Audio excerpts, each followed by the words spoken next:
On me pose la question si tu peux faire un effet de levier avec ton argent ou avec tes actifs autre que de l'immobilier. Oui.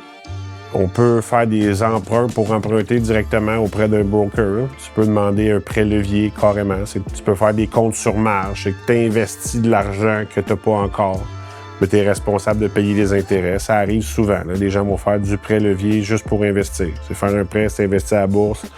Tu planifies que les dividendes et les revenus d'intérêt vont rembourser tes intérêts à chaque année. Puis au bout de la ligne, ton prêt, puis une partie du capital, puis au bout d'un certain nombre d'années, genre 20 ans, ton prêt s'est payé tout seul.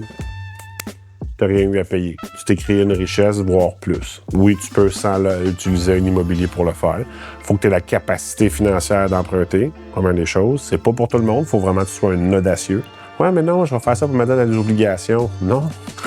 Tu vas payer du 5-6 % d'intérêt pour faire ça, puis tu vas aller faire du 3 % à l'autre bord. C'est des non. Aussi, ce que tu peux faire, c'est exemple du placement à l'intérieur de ta compagnie. Tu peux demander une marge en mettant en garantie tes placements. Il y a certaines conditions à faire. Là. Ça peut te permettre de faire de l'argent, continuer de faire ton argent, puis de réutiliser des sommes pour faire d'autres projets. Ça aussi, c'est une possibilité. Puis quand tu le fais à la bourse, ça peut crasher. Donc, faire du prêt levier, c'est pas conseillé pour tout le monde. C'est vraiment niché. Pourtant, c'est véhiculé comme si tout le monde devait faire ça. Si on écoute Père riche, Père pauvre, c'est un peu ça qu'il fait, lui. Il fait toujours du levier. Luc Poirier, c'est ce qu'il fait. Là. C'est sa recette. Là. Il fait du levier, puis à côté, là, si on emprunte, puis on développe. Oui, l'effet de levier, c'est excellent. Nos pays font du levier. Là. Ça devrait être du levier si tu investis dans des infrastructures. Là. En tout cas, c'est un autre sujet.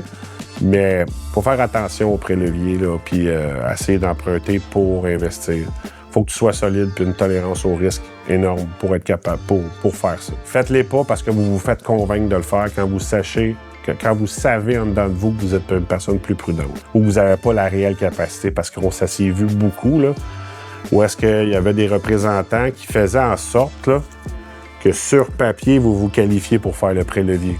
Ça passe au niveau de la conformité, mais qu'au final, vous étiez vraiment pas fait pour ça. Puis il y en a qui l'ont eu d'un dent. Ça leur a fait mal de faire du pré-levier.